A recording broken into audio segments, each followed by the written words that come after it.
Hey guys, welcome to another video with InfoSec Joe. Today we're going to be working on a walkthrough box called Traceback. I'm going to be walking through the stages and phases of everything and guiding you guys through the box until we finally get the user flag and the root. I hope you've all been well. Let's dive in and let's get this started. So today we're going to be working on the box called Traceback. We're going to start with our nmap enumeration phase. Before we do that, we are actually going to go ahead and let's get this DNS resolved. It should be 129.161.107. We're just going to call this traceback.hackthebox. Go ahead and save that. It's clear. So nmap is an API, which is an application programming interface tool that allows you to scan a IP address to see what ports are open. Do that now?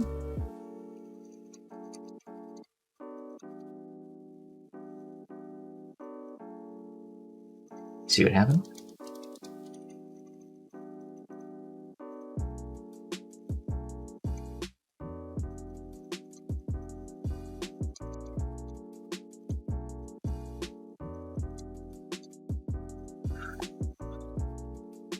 Just clean that up really quickly, and then we're going to go ahead and scan. So the SC and the SC and the SV is going to show the version and the status of the ports that are open. So as you can see here, we've got port 22 that's open, which is standard for SSH, which is a database login, to put it in layman's terms. And then you have 80, which is TCP open, and that looks like that's running on HTTP, and then it's running on Apache. So basically what this is telling me is that this IP address is associated to a website. So we literally can come here and go http://traceback.hackthebox, and it takes us to the site. I've left a backdoor for all the net period free interwebs.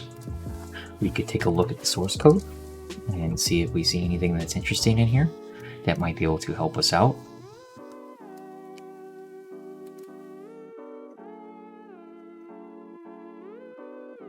Free internets, not interwebs. Okay. So let's use a different program. This one's going to be called Derb, and we're actually going to use Derb, which is going to scan for any subdirectories. So we have our IP address, but it's in DNS format, and it's going to scan for any directories using a word list. And the word list is a common text word list. So this is just a generated, automated word list that's created, and it's scanning right down here through a generic word list that could come up with a secondary subdirectory. This usually takes a few minutes, so I'm just going to go ahead and pause it, but I wanted you to see what it would look like in real time. Alright, so you can see that it comes back with two websites, an index.html subdirectory and a service-status. Now it comes back with two different codes as well. For those of you that don't know what website code, what these website codes mean, 403 is going to be forbidden, which means we won't have access to the server status. And code 200 should call back to us. So what we could do is we should come here and we could type index.html, hit enter, and see that it really doesn't help us. The reason why I'm just showing you this is because the real treat that we have here is that it's letting us know that it left a backdoor. So an index.html is really not going to help us. I figured it would just refresh this and send us right back to where it was. So this was expected. So we need to actually dig a little bit deeper, and we need to use a different API to try and see if we can find a any type of subdirectory that might be hidden, that maybe, you know, might be associated with PHP, or, you know, a little further digging in HTML. There's a lot of different, it could be another Java, so it could be .8.js. So what we're going to do here is we're going to use FeroX-Buster, which is one of my favorites. We're going to do -u to indicate that we want to scan against this IP address, which is going to be our DNS resolve, which is http://traceback.hackthebox. We're going to go ahead and then we're going to use -w for our word list, and it's going to be in our user/share/sec list, because this is where mine's located at. We're going to use discovery. We're going to use web, because that's what we're working with, web content. And then I believe it should be common. And then here you can see by hitting tab, it gives me a list of different .asp, JSP, PHP, .pl, backups, file names. We already ran it against the common. We have PHP file names, there's fuzzes and stuff like that. What we'll do here is we'll start with the AB fuzz, I believe. We'll just go down the list really quickly. So we found 0. So we can just hit up again, we'll come back. We'll change it from ASP to JSP. Found none, that's fine. And then we'll go to PHP. And we actually got a callback. So it looks like there is a hidden subdirectory that's called smevk.php. So if we Control-Shift-C that, come here, and Control-V that, and hit enter, cool. It takes us to a login page. We can actually attempt some default credentials, like maybe admin and then password. It doesn't work. What about admin? I think this might actually go through.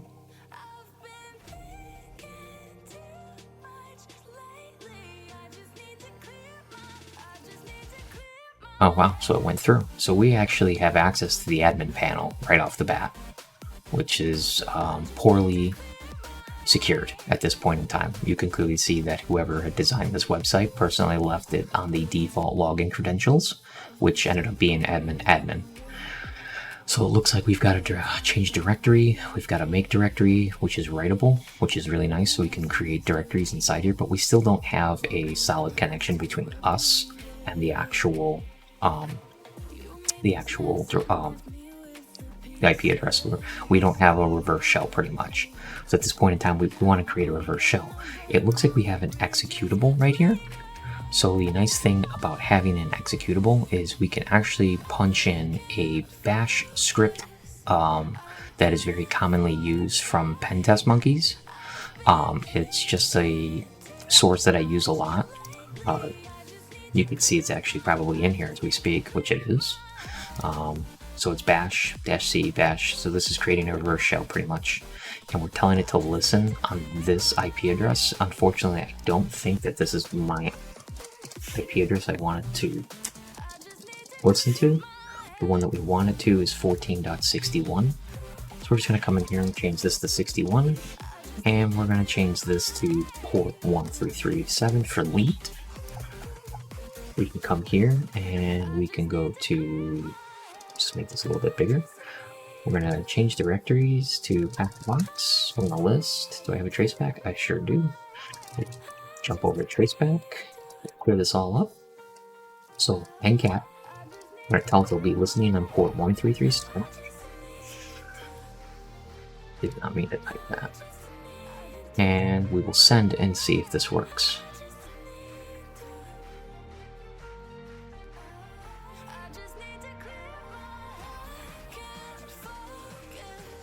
Cool. So we have a reverse shell now. So we are considered to be web admin at Traceback, and we are in the /var/www/html. So let's go ahead and change directories to home. So now we're in the home. We're going to type ls to list the contents. You can see that we have a sysadmin and a web admin. So let's do some enumerating right now, basic enumerating by just searching through. We're going to change directory to web admin. We're going to list the contents, and you can see that there is a note.txt. Cat note.txt, I apologize. Sysadmin, I have left a tool to practice LUA. I'm sure if you know where to find it, contact me if you have any questions. Okay, so there's one thing that we can do. We can go cd home. Actually, let's try it here first. ls-la is going to list hidden contents.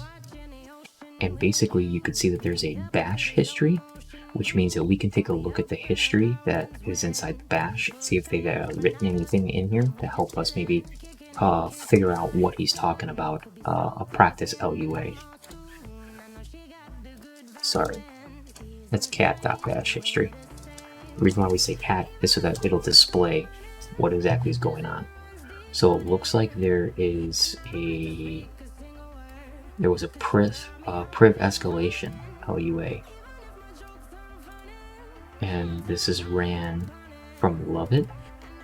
So what we need to do is we need to figure out, and it looks like he actually removed it too, but it's in the sysadmin.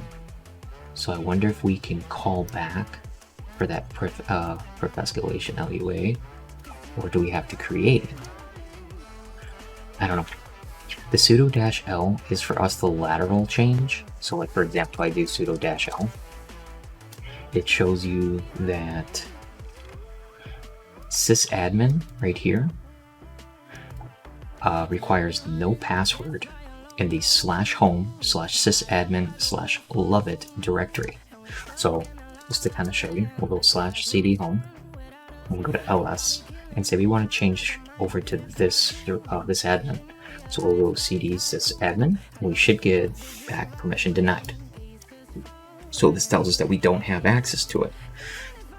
But if we do a sudo-l, it says that if we pretty much change over to, we try and log into this directory with a priv escalation script that we need to figure out how to get back, could we simply gain access to sysadmin? I want to see something else really quickly, because if you guys remember, and earlier on this side, port 22, which is SSH, was open. So I want to see if I can actually create a more secure shell first. So what we're going to do here is we're going to go cd webadmin. Okay, and then we're going to do an ls-la. And as you notice here, we have access to the .sh. We should at least. cd SSH. Okay, an ls, and then we have authorized keys. Awesome. So check this out.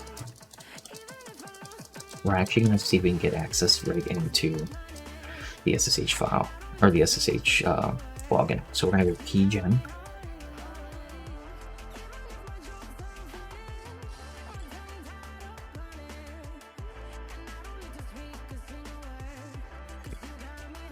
And we're just gonna name it nothing. We're gonna have no passphrase, no passphrase.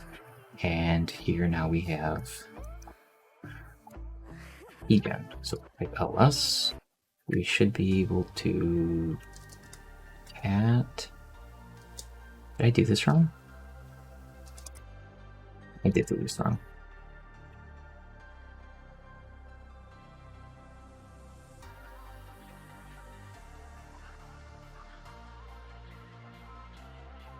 Just gonna name it hacker. No passphrase. Done. ls. Cool. Why is it that I have I done this before? Interesting. So we can cat our hacker.pub key, and here is our public key that it just created. We can copy this. We can come over here. We can actually type echo. We have a quotation mark right here. We're gonna end the quote here, and then what we're gonna do here is we're gonna do what they call as alligator signs, which go to the right. As you notice, there is a folder in here called authorized keys.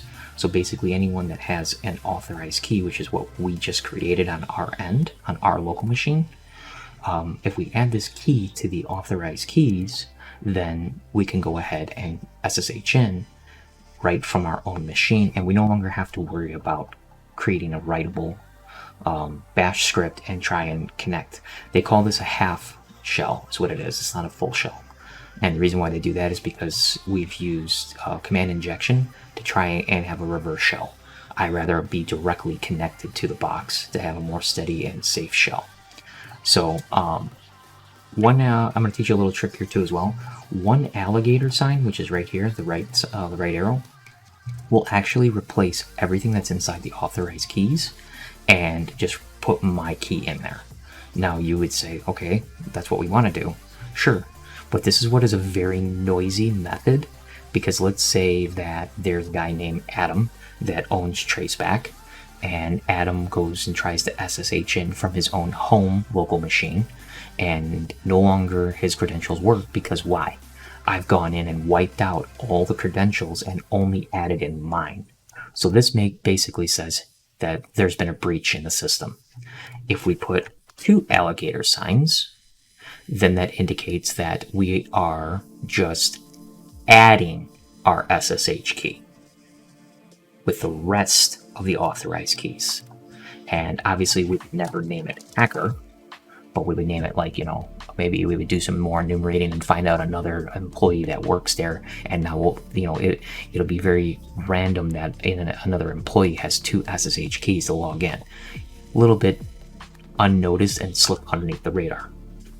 So what we can do now is we can come over on this side and we can do SSH-I hacker, and then we should be able to do webadmin at traceback.hackthebox.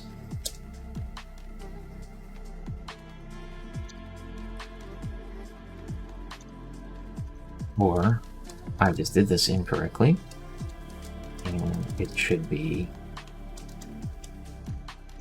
hacker like this, or is it webadmin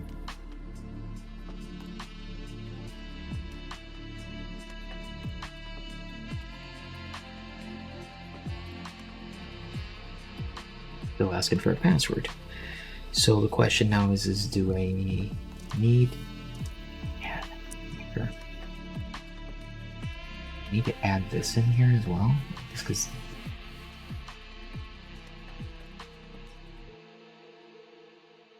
didn't need this. That should have worked. Alright, give me 1 second while I look at this over really quickly as I made a mistake. Alright, so I found my issue. That's my fault. So when we echo here and we actually go ahead and copy our SSH key, I got lost and confused when I was explaining the double alligator. Instead of putting the file into authorized keys, I put it into a new folder that I created, which is hacker, which is really bad. We can go in there and remove that though. So what we want to do is you want to send this to authorized keys. Then I would be correct in setting it up this way. Cool, we are in. So you'll notice that this is green, so that means that we're actually SSH'd in. So this is a little more of a nicer shell and a little more easier to work with in sort of way. So at this point in time, we need to come up with a priv escalation that will help us bypass this basic this issue that we're having with trying to be sysadmin. So what we can do for priv escalation, and after doing a little bit of like homework and researching it, you could see that if we do something like this, where we do sudo -l or u to swap users, sysadmin, and then we look at the /home/sysadmin/love it. Actually, you know what? I'm gonna show you guys this so that way you guys can see where I'm coming up with this. So if we sudo -u to change system users within the actual console, /home/sysadmin/love it, and then we simply put I believe it should be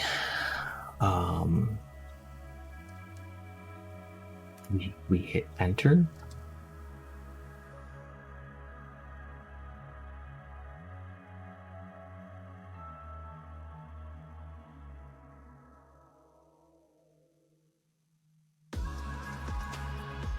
What if unable to initialize policy? Okay, so what if we did this? What if we did a os.execute bin dash I? See if this works. Did I just crash it? Money? Ellis? I crashed it. Maybe I didn't crash it.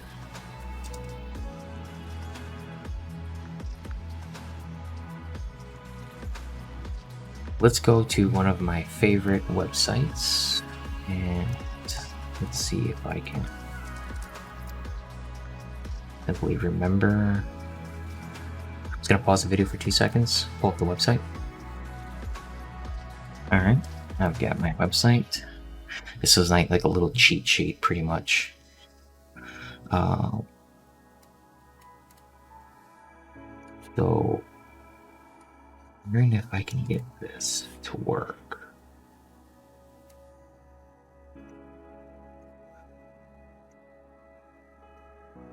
So this is an LUA, and this is the command. So let's see if I just typed it wrong.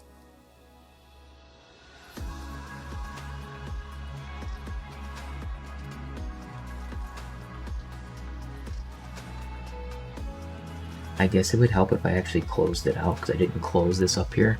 I started with a colon and never closed it. Unable to initialize policy plugin. Okay, that's fine. So let's actually close this out and see if I had it right. I just didn't, I forgot to close it. Okay, so that's not working either. Okay, so basically what we need to do is we need to figure out how to create an LUA script that's going to run with this. Let me do some more digging and reconnaissance. Alright, I think I might have found something. I'd be more than happy to share it. Just to kind of show you guys what I think I might have found. So it can be used to break out of restricted environments by spawning an interactive system shell. So basically this command right here, lua-e os.execute, it's got some quotations here. We're going to cap the bash history. We're going to see that we have a priv.lua. So we're actually going to do priv, should it be, is it just lua-e? And then os.execute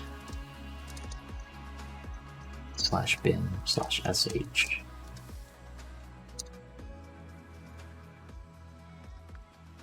Ask your administrator to install it. Okay, so if we name it, we do priv-esc lua execute. Remember, this is in real time, so this isn't me like going ahead and trying to like cheat on the box or anything. This is just me trying to go through the phases of learning. Priv-esc not found. Okay, so what if we did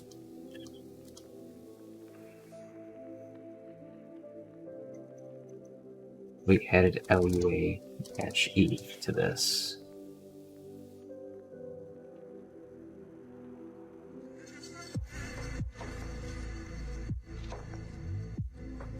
Okay, nonsense. I think I'm very close to where I'm looking at.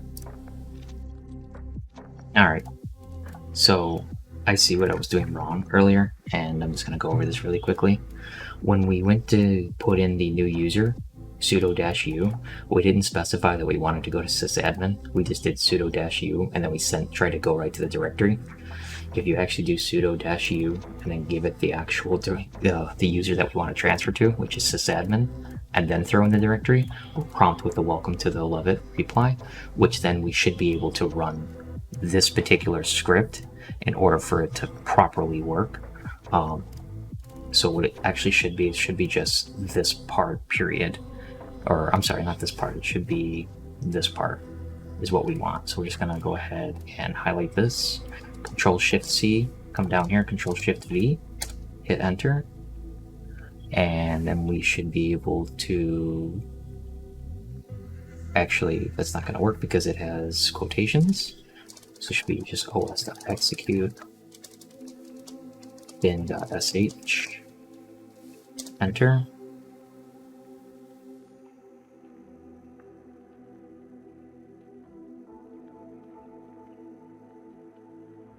That didn't work either.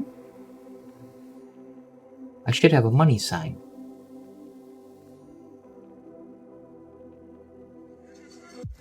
The call failed. os.execute double quote /bin /sh quotation mark and enter. Yikes. I guess it would help if I spelled execute correctly. It's gotta be one of those days, huh? So I guess we learn. So right now we kind of have a shell. We don't have a really strong shell. The reason is you could tell is that, see how this starts with the money sign, this starts with the money sign, but we don't really know where the heck we are and who we are. So what we can do is we can actually run another command, which is also part of one of my favorite pen testing tools, is we have this command right here, which is the spawn a shell. So we're going to do python 3-c import, and that's going to be pty:/pty.spawn, and then it should be double quote, it should be /bin/bash, and double quote, bracket, and single quote, enter, and there we go. We are system traceback now. So what we can do now is we can do pwd. So we're in /home/admin, web admin still. We're going to go ahead and change directory to home. We're going to ls, and you can see that we are sysadmin. Or we can see that we can connect to sysadmin now. So we're going to cd to sysadmin. We're going to ls, and here is our user.txt file. So we can cat our user.txt. We can go ahead and copy this IP address. Come over here. We could submit our first flag by popping this in here. Say it was pretty easy. I just struggled a little bit on my own because of a few different typos. And there we have our user. So let's do a little bit. Okay, so we're home right now. Let's see if we can go to root. cd/root. So permission denied. So we need to escalate our privileges. So how could we do that? We could do it a couple different ways. I'm gonna do one of the easier ways that I prefer, and just to kind of show you guys that, we're gonna come over here. Like it's bigger. We're gonna cd to hack the blocks. Traceback. Actually, no, we're not. I'm gonna do that. cd exploits ls.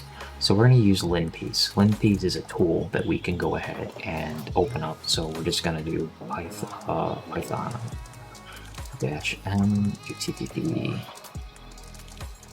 server, and we've opened up a portal now on our local machine that has access to where we can basically say wget, and we want to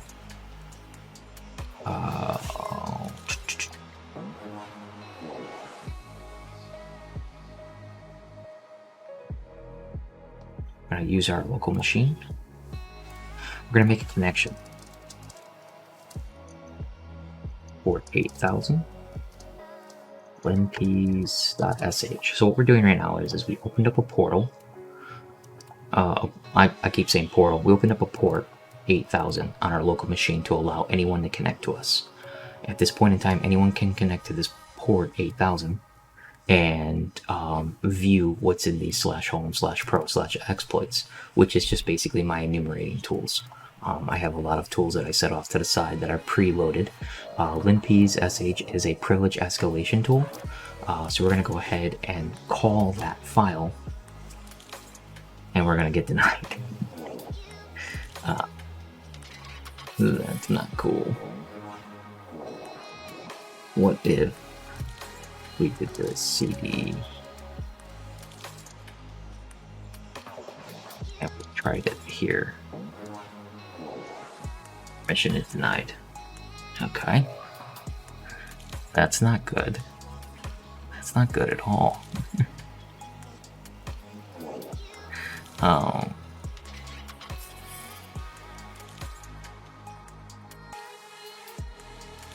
Let's see here. How can I pull? This should have worked.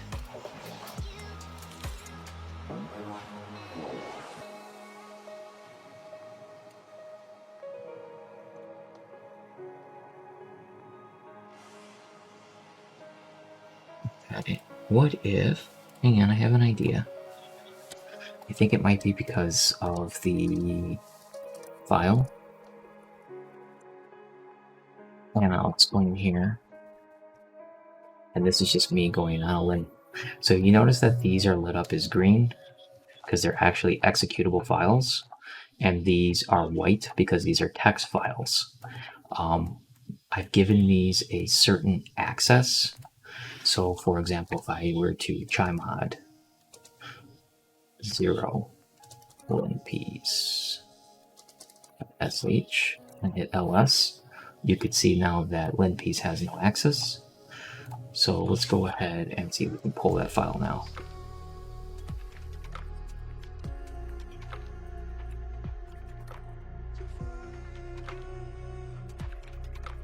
Okay. cd home ls cd webadmin. Does webadmin have access to this? wget http colon. That's 10.10.14.61 port 8000 linpiece.sh.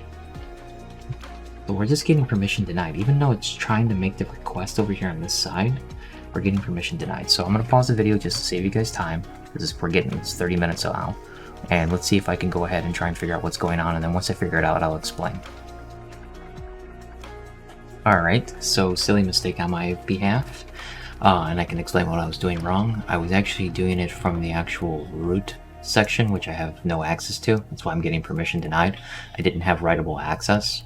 What needed to be done is I needed to be in the /home/sysadmin directory, and then I was able to successfully pull the file. So if we type ls, we can see that the pspy64 is here. So we can go ahead and then set the pspy64. You'll see that it goes from white, which is like a text file, to green, which is an actual executable, like the Loveit LUA script. So now, at this point in time, we could just pspy64 to run. This takes about 30 seconds. So I'm going to go ahead and let it do its thing really quickly, and then once it's completed, I'll go ahead and unpause the video. Alright, so just to kind of rewind a little bit, just to kind of show you guys what I'm talking about, because we actually got our information pretty quickly. Basically what ended up happening was, for those of you that don't know what pspy is, it's basically a exploit that we have used, that we've downloaded onto our local machine, which this would be our local machine. And you can see that I was just trying to test different methods and theories, so I downloaded it a few times. I'll clean this up later and fix this, but basically what it is it allows you to listen on processes that are running onto the machine with unprivileged access. So basically you would need to be like root in order to, you know, listen to any processes that are running. So we created a portal, a connection to this machine and our local machine, and said, hey, we want to download this pspy64 file and add it onto the machine. And once it's been added onto the machine, we're going to go ahead and give it access for executable to run. Then we're going to run this, and it's going to go ahead and start snooping and listening.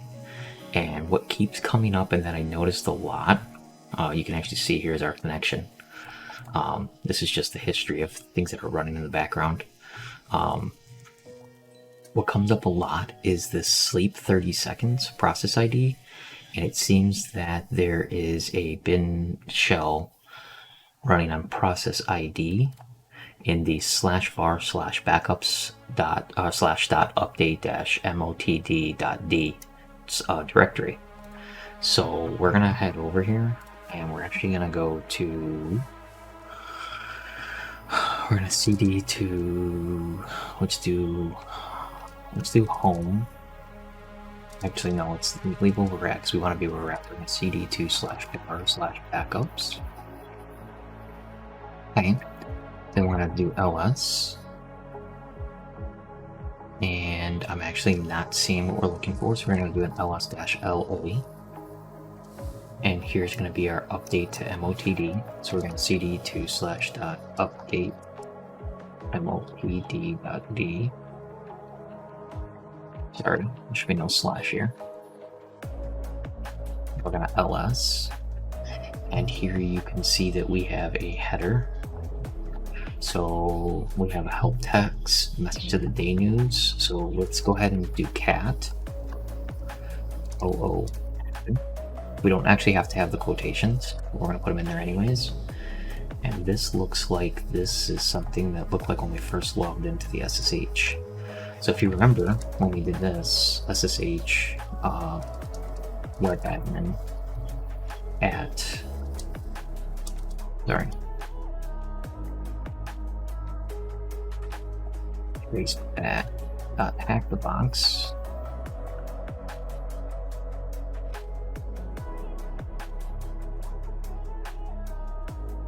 See how it says, I guess stuff got owned, blah blah blah blah blah.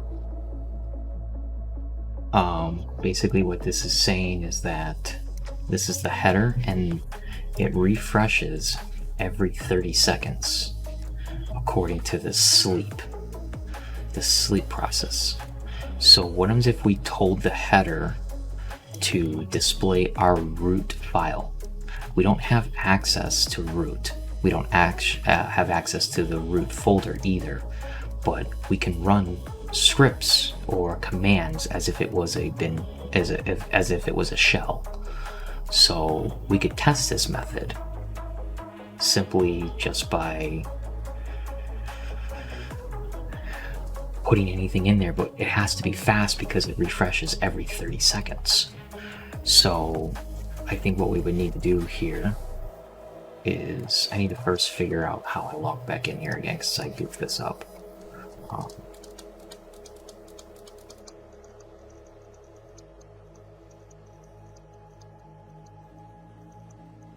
I don't think I'm going to get anywhere with this. I'll clear this all up. SSH.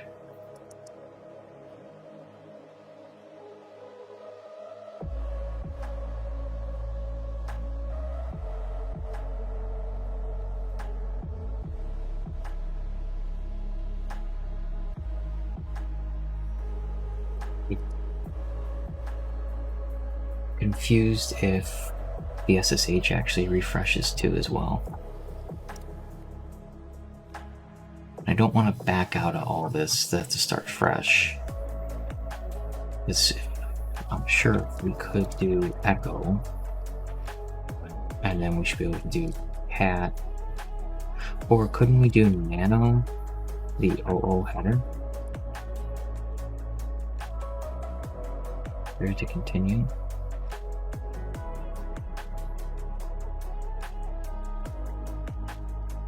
Good. Couldn't we echo? What if we echo?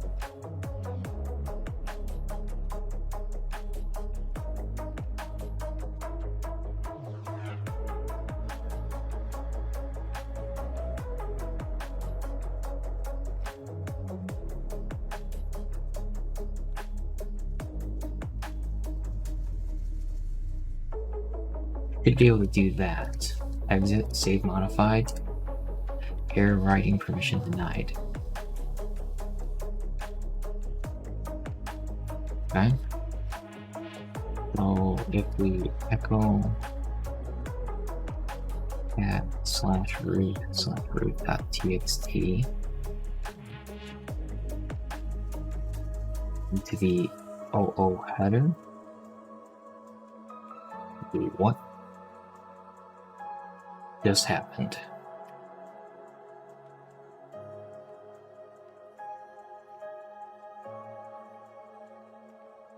The shell is being corrupted.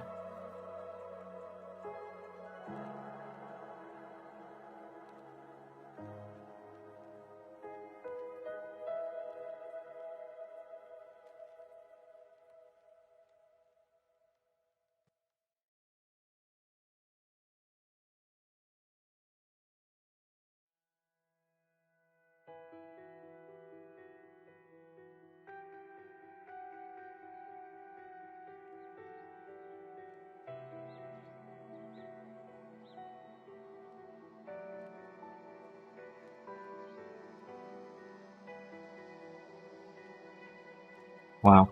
Okay, this is corrupted. Give me a second. Just to make this super easy, I cleaned it up. I cleaned up the code a little bit and cleaned everything all up so to make it very simplex. Obviously, it got corrupted, so I had to log out and log back in. So if we do the sudo -l like we did earlier, it goes ahead and presents us that there's no password required in the /home/systemadmin/levitt directory. We can then go ahead and swap over to that user into that directory, which then runs the levitt script. We can then OS execute a shell, and then we can upgrade the shell by typing in this command. Once we get the shell updated, we now see that we generate back to sysadmin. We can cd to home, and then we cd to the update to the message of the day. Now, the part that we already did was the using that exploit. The part that I was trying to do was the echo /cat/root.txt, and we're adding it to the header. Remember, 2 alligator signs. Once we go ahead and try and log in, it presents us our root.txt flag, which is right here. So then we can come here, we can go ahead and submit our flag. And I would say it wasn't too easy, it was kind of difficult. And will it take it? And it's been pwned. So first and foremost, I want to thank you if you stuck through the entire video and watched it with me. As you can see, it's 5 o'clock in the morning while I'm doing this.